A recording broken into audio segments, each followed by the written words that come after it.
Hey guys, welcome back to my channel, and hi to those of you that don't know me. My name is Nikki. I'm always very smiley, very hyped at the beginning of videos. Takes me a second to kind of calm down and gather my thoughts, but please bear with me. So welcome to a new year, everyone. I have tea with me, which is not new. I'm obsessed with iced tea, but I have a lapel mic on me, which we're still gonna call semi-new. It's kind of ruining, whoa, tongue-tied, kind of ruining the vibe of my little house on the prairie top, as my sister lovingly calls this. But I really want better sound, so we're gonna roll with it. So, to those of you that have been on my channel for a long time, you know that in the past, I have done a series called How to Be Happy January. And for the last couple of years, I think about it obviously every time it comes around because I have been making videos now here on the internet for like 10 years. And for like 5 or 6 of those years, I was making that series. And so still, every year I think about it. A lot of you guys DM me about it in December and early January. And it hasn't, oh, my dogs are barking. And it hasn't felt right to redo that series for a lot of reasons. I won't be surprised if I do it again in the future, but as you grow older, your thoughts develop more, opinions change. Also, it's just really weird on a side note, doing like commentary and advice and just like, putting my thoughts on the internet in general for over a decade, it's just kind of a trip. You start to really question a lot of the stuff that you say as well. And you can just become, I was gonna say very self-centered. I feel like you have to be a little bit to be making videos of yourself on the internet. But side note, that isn't a side note, I made that series for a very long time, and I was thinking this last week that I did have a couple of video ideas that I wanted to put up that are kind of in alignment with that thought if I was going to make that series. Now, to those of you that didn't see that series on my channel, you might be like, How to Be Happy January, like what a lame title, which was kind of like part of the point of it. Once again, we're not going to go down that path since we're not technically doing that series. But what we are doing today is 10 healthy habits that you can hopefully work to implement if you choose this year in 2021. I wanted to just honestly hop on here and maybe be like a voice of encouragement to some of you. I get a lot of messages from you guys saying that you really appreciate that side of me. I get told a lot that I'm good at encouragement, and I just want to say, that sounds really lame, but it's like really genuine. My thoughts, my tips, that is a really genuine side to my personality and things that I try to implement in my life. Am I happy all the time? No, by no means. Am I healthy all the time? No, by no means. But this is a genuine part of my personality, and a lot of you guys seem to like when I share it. And so that was a very long intro to say, I want to share these tips. Some of them are common, some of them are a little different, and without any more blabbering, we're just going to jump in because I will blabber about each tip. So I want to say these tips are in no particular order, but the first tip actually is the most important tip for me, and to any of you out there that are also fellow believers, that are Christians, that's really who this is talking to. To those of you that don't know this yet or are new to my channel, I'm a Christian, and so that's kind of what this first thought is. So healthy habit number 1, aim to know God more. And what I mean by that, let me kind of explain a little bit. Basically, just aim to foster that curiosity. So something that I have come to believe, without diving too much into theology and just talking, I think, about health in general, is, you can't really ever know everything. That's how I feel. I had this conversation with a friend the other day. So let me explain to you simply like what I mean by that. What I really mean by that is feed that curiosity. This is something that I think for a long time I felt kind of confused about in regards to like seek to know the Lord more, get to know the Lord more. And this might not resonate with any of you, but for me, for a long time, I felt like, well, how do I know if I'm knowing Him more? How do I know that? And a lot of people, a lot of Christians, depending on your, like which denomination you are, would say, look to the Word, look to the Bible. And I agree with that. I do that. But something that kind of clicked to me recently, so this is kind of like a double encouragement, like 2 different ways, but something that kind of clicked to me within the last year that I think that part of that journey of knowing the Lord more is simply having that curiosity. So rather than, beating yourself up on things that you haven't done or stuff that you don't know. I truly think, first off, not that my opinion matters, but I think that the Lord just likes to see that interest, that curiosity, that desire to know him more. And life is like, there's time, it's linear. You can't know everything at once. I mean, I don't think you can ever know everything in regards to anything, but everything takes time. So I just think it only makes sense to choose to sit in that and enjoy that experience and just trust that your curiosity and that journey and your enjoyment of being curious, like, I don't know, I think that does please the Lord. And I think that that is a healthy habit, not only for your spirituality to, grow spiritually in your knowledge and in your relationship with the Lord, but I also think that if we want to call it a mindset, bleeds out into everything else. I think curiosity and encouraging that is so important in life. And if you can bring that into 2021, I think that's a good thing. Healthy habit number 2, look for the good in people. Now, I realize that that might seem, I don't even know what I realize that might seem, but it's kind of like, that's a healthy habit. Yes, I think it is a healthy habit to train our brain to look for the good in people, to recognize the good in people. I mean, if you want to say before you notice the bad, you could say that, or at least like also looking for that. I truly think that everyone has beauty within them, intelligence within them, creative skills, different strengths that they bring to the table. And I think that one thing that 2020 did to a lot of people, me including at one point, is it made us look at, or it could make some of us look at our fellow neighbor, at our fellow man, fellow friends, and maybe feel frustrated, because I feel like the whole year was kind of this giant, like, pick a side type of situation. And not everything is that simple. And so I want to encourage you to start trying to really think about the good in other people. And if you want to use the word meditate, and really like replay in your head the things that you love about the people that you love, what you enjoy about them, the ways that they make your life better. I think that's a good healthy habit, is to dwell on things that are lovely and pure in general, but specifically about the people that you love. It's very easy to nitpick and create, negative things about people we know, people that we see all the time.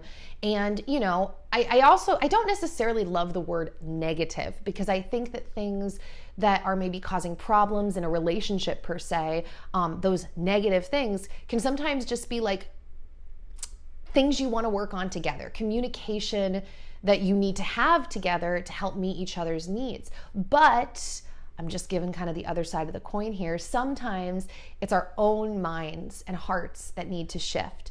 And by choosing to sit and think what makes another person lovely, I think you will be surprised, or you've experienced this in your life, how that can then bleed kind of into everyone. And you can train your mind to look for good, and train your heart. Now, it's, side note, not necessarily that easy either, because if you've been following my channel for a while, you know that between chronic pain that led into depression, a few years ago, that can kind of blind you from some things, but it doesn't mean that you stop trying. And so that's healthy habit number 2.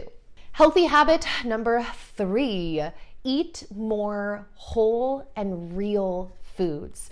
That's very straightforward, but everything that is processed, literally everything, you start losing the nutritional value, at least in my opinion.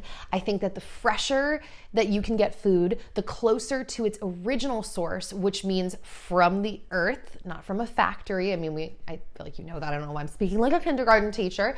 But that, I believe, serves the body so well. There were so many debates in the last year, and as well as now, about science and the role of science in all of our lives. And I think that, that will continue to be debated on forever. Science is always changing and evolving. We don't need to go down that path. Back up. But I think that everybody kind of understands now, or if they don't, this is your information or even really your reminder, because I know this and I love being reminded of this because it's kind of inspiration, right? Going with food that is pure, and pure meaning like from its original source, is such a good thing. So that's kind of the next tip, is eating more whole actual foods. Now, on that note, in that same vein, but it's kind of the next tip, and that is to question where things come from. Question where your makeup comes from, your hair products, your clothes. Really, really, really important, obviously backing up, is your food, your water, your supplements, everything. You know, our bodies, we are seeing, smelling, tasting, breathing, so many things all throughout the day. And it's really worth training your mind to take into consideration, like, okay, what am I eating here? Like, what is that? Where is this good water? You know, which by the way leads us on to the next healthy habit, which is drinking lots of water. But that tip kind of goes hand in hand with the other tip of asking where your stuff in life comes from. So, you know, drinking water in general is going to always be a good choice for you. You want to stay hydrated. Our body is made up of water, like literally everywhere. Even like I threw my back out last week and I was reading about, you know, spinal discs and how they're fluidy, their hydration, they need water. And so your whole body needs water. But a step beyond that is considering, where does your water come from and how pure is your water? You know, with modernity, with cities and, you know, just the way that society runs now, for a lot of people, we're getting our water injected with stuff in it, certain chemicals, fluoride, all kinds of different things. And it's worthwhile for you to consider for yourself and your family if you are happy with the things that are being put in your water, in your food, in the air, and then thinking about if there's something you can do about it and if there's something you want to do about it.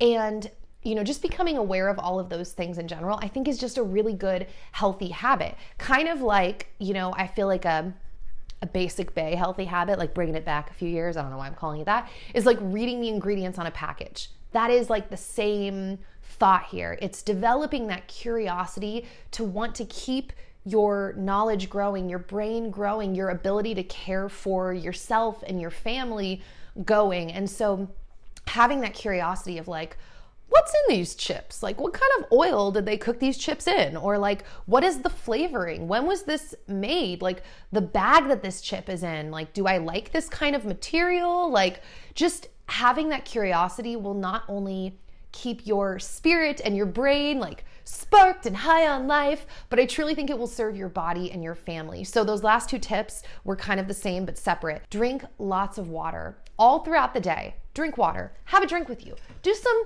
herbal tea or some regular tea, whatever. Really drink water, but you can kind of mess with that liquid choice. And then ask where your stuff comes from. All of your stuff. And it'll lead you down. Honestly, it gives you a lot of entertainment when you ask where all of your stuff comes from, because if you're really trying to figure it out, you're going to end up on the internet doing some research, which will lead you to many interesting sites and documentaries and wherever your heart desires. My next tip, ground or earth, my friend calls it earthing, every single day if possible. Now, it depends on the weather, on where you live, but in general, if you haven't heard me talk about this, grounding or earthing is when you connect your bare feet to the ground, specifically like the dirt or the grass. Same thing, get my gist. So grounding doesn't count if you're wearing shoes, specifically rubber shoes. There's something about the rubber and what it does. And I watched a documentary a few months ago that is free online. I will link it down below. It basically gives the whole like logic and scientific backing as to why you should be striving to implement this into your life. But to give you kind of the short Cliff's Notes version, it is good for everything in your life, between like vitamin D consumption because you're outside. And then really the main thing is what your body does with like the electricity that it is connecting to essentially through the dirt. Everything is basically like energy in life, and we have become slowly more and more disconnected to it. And I personally believe that health is a lot of, it's a lot of things in kind of compiling to make one situation. So yes, there are genetic issues that people have and are born with, but I've actually read studies that genetics do not fully play into how someone's health story unfolds, that oftentimes there are many outside factors that can kind of trigger that genetic snowball to move forward. And so on that note, point being, I think people were probably barefoot a lot more back in the day.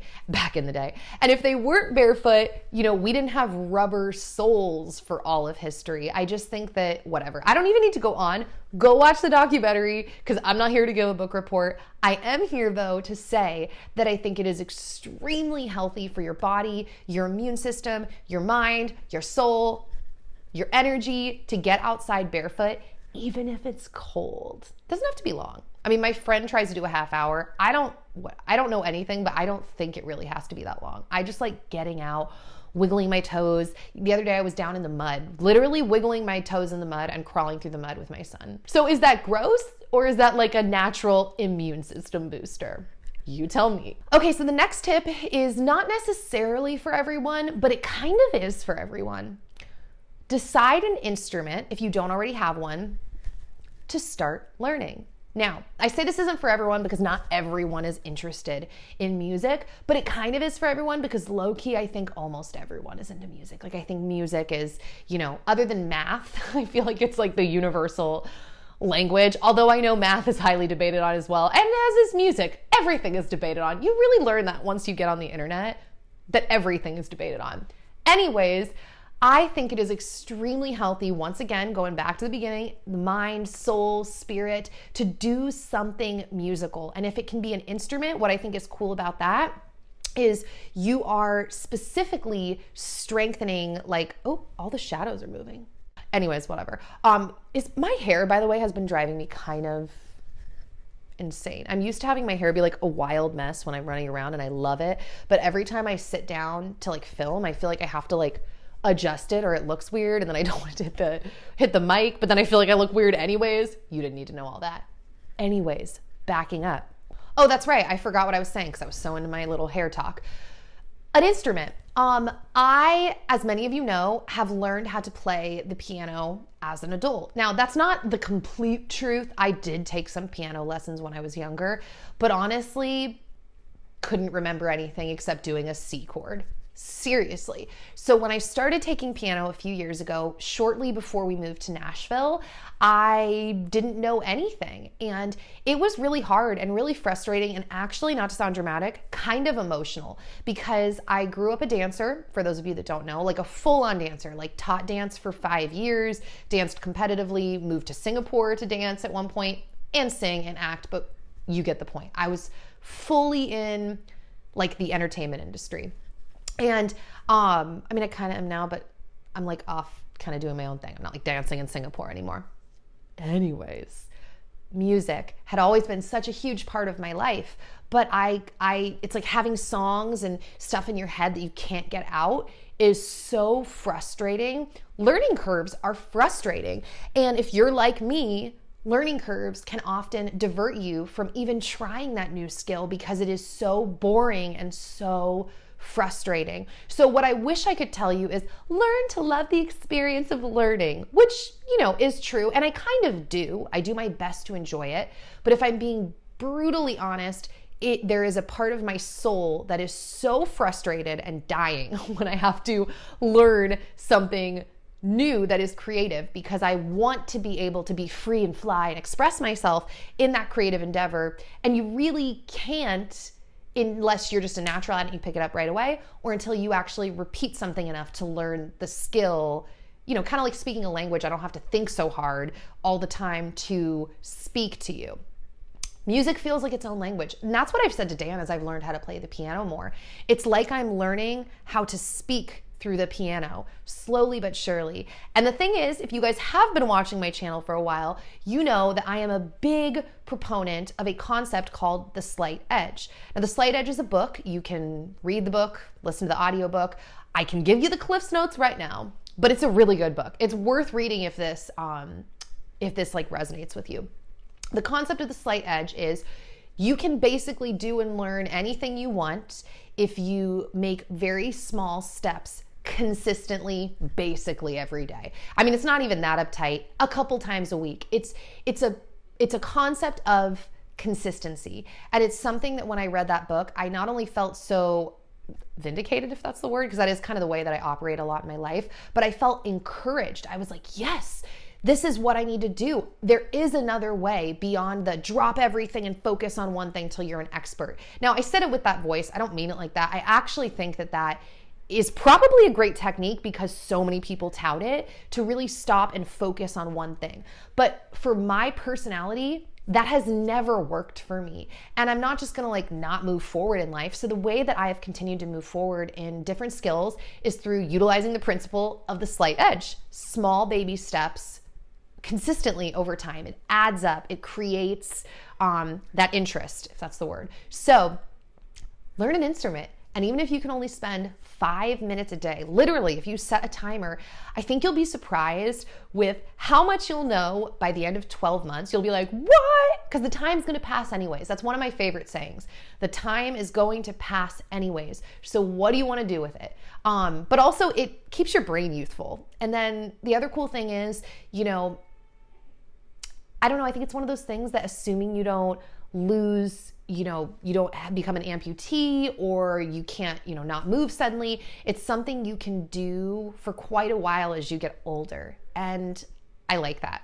So the next tip is practice better breathing. Now, there are a lot of different opinions on, you know, the way to breathe. For example, the chiropractor that I work with right now, he has a very specific breathing technique that he works with me on, like the way that I control my abs when I breathe in and out. I'm not even here to tout a specific breathing technique. I'm here to say, put some more thought in that direction, because I think that so often in life we get in this like go, go, go mode, even just like chilling around the house. We forget to stop and take deep breaths. Oxygen is life, just like water, right? We need water, we need oxygen. And so, for example, I struggle with a lot of chronic pain. You guys know that. And my chiropractor, one of the things he gave to me was, he was like, when you're really hurting, I want you to stop what you're doing and I want you to breathe in for 4, you know, out for 8. And I want you to wait a couple seconds and just make sure you're getting breath in, because it's amazing how much of our mental state and our physical state can be influenced by our breath. So I just want to throw out there to think about and focus on better breathing, and maybe do a little research online, because like I said, there's a lot of different breathing techniques. Just like my belief about diets, you know, that there are different ways of eating that suit everyone's individual needs. I think the same thing about breathing, like a certain breathing technique, like what is his name? Bonhoeffer? I don't remember. The ice guy. My sister's over here right now and she's doing her laundry and she just reminded me his name is Wim Hof. So he's like, I think Swedish or Norwegian, and he has a very specific breathing technique. You know, that's a thing. Obviously there's different like meditative breathing. Just like try to breathe more. I should breathe. I've been talking at you now for like 27 minutes straight. Oh, this is a good one. Be aware of your circadian rhythm and the sunlight that's happening in the day. I think we need to adjust our sleep and also the lighting in our house around the seasons whenever possible. Now, like I said, that's not possible for everyone. However, it might be kind of cool to try to implement that into your life if you are kind of stuck at home, for lack of a better phrase, or if you're just someone who is kind of segueing into this at-home life and kind of rethinking your day-to-day. I think it's worth trying to adjust your home lighting and your sleeping patterns to match the sun. And like I said, I think the term for that is the circadian rhythm, matching up to nature, basically. I have a lot of twinkle lights in my house. Now, don't get me wrong, I love twinkle lights. I have since I was literally a little girl, obsessed with them. But that is not the only reason I have twinkle lights in my house. The other reason I have twinkle lights in my house is to match the vibe of the sun. So when the sun goes down, you will almost never find full-on lights on in my house. I hate it. Everybody who comes to my house knows that about me. Like if I walk in a room and everyone's got the lights on and it's dark out, like it really bothers me. I will deal with it sometimes. depending on what's going on. But often I will walk in a room and I'll be like, hello, and I'll like turn off the lights. And there's twinkle lights on everywhere, so it's still got this nice dim lighting. But I like being more aligned with the lighting of the sun, because I think that does something to your sleep. Now, I was raised that way kind of too. My mom, she didn't have twinkle lights everywhere, but she kind of has always been like in with the vibe of the sun. I feel like that's kind of my general memory. And if it's worth anything, I've never really had sleep problems. That doesn't mean that you won't have sleep problems if you do this, but kind of the moral of this whole video is I think that health and healthy habits, are a lot of things coming together to work like a little symphony almost. So this is just one other tip that I think is worth considering, are changing the lighting ambience in your home to match the sun, and considering adjusting your sleep patterns to match the sun. Oh, the last tip on that note is aiming for better sleep. Now, there's a lot of things one could do for better sleep, and different people don't sleep well for different reasons. Meaning, like, are you consuming too much caffeine too late? Could you benefit from adding some magnesium into your life? So whether it's from a magnesium beverage, like the Calm drink, or magnesium chewables, or hot Epsom salt baths, is that something you could add into your life? Could you look at purchasing blue light glasses if you're someone that needs to be on your computer, and if your computer doesn't have one of those adjustable settings to cut blue light? If your computer does and you were never aware of this or you never looked into it, check into that. All iPhones now have an option to switch off the blue light, like to temper back the blue light, if that's the wording. Is it that? Is it that your brain is too active because you didn't quite nail down your to-do list for the day? That's something that's pretty important for me. I am pretty good at getting my thoughts on paper before bed, and I think that that's part of what allows me to also sleep well too, is getting those thoughts out. Also, once again, if you are a believer, I think that praying and bringing your burdens to the Lord, and not only bringing him your burdens, but also, once again, such a cliche phrase, but focusing on gratitude and taking a minute to think about the beauty that you saw that day, wherever you could find it, the things that you're grateful for. Could you benefit from maybe diffusing a little lavender essential oils? Could you drink some chamomile tea? Should you, drop maybe the temperature if you have an air conditioning? Sometimes a cooler environment helps people sleep better. Do you need to stop drinking water a little earlier? Maybe you're like peeing too much, like me sometimes. Would it help you to listen to sermons? That's actually one of my favorite things to do at night when I'm trying to fall asleep, is turning on a sermon and kind of getting to just relax and hear verses and scriptures spoken over me and explained to me, and then honestly drifting off into sleep. So yeah, I just think that sometimes some of these things in life that we see as like basic, like, oh duh, get good sleep, like, oh, drink some water, we know. It's like, I'm over here being like, wait, these are like really important things for health. Like, in my opinion, really important. Like getting outside, getting vitamin D, breathing deep, drinking lots of water, getting good sleep, eating healthy, whole foods. So that is it, guys. I hope that you enjoyed this video. If you did, once again, please consider giving it a thumbs up, because that really helps my channel out and it helps my videos spread more to other people. If you have any other thoughts or tips that you would like to add, please put them in the comment section down below so that everybody can kind of talk back and forth. With all of that being said, I will hopefully see you back here soon with another new video.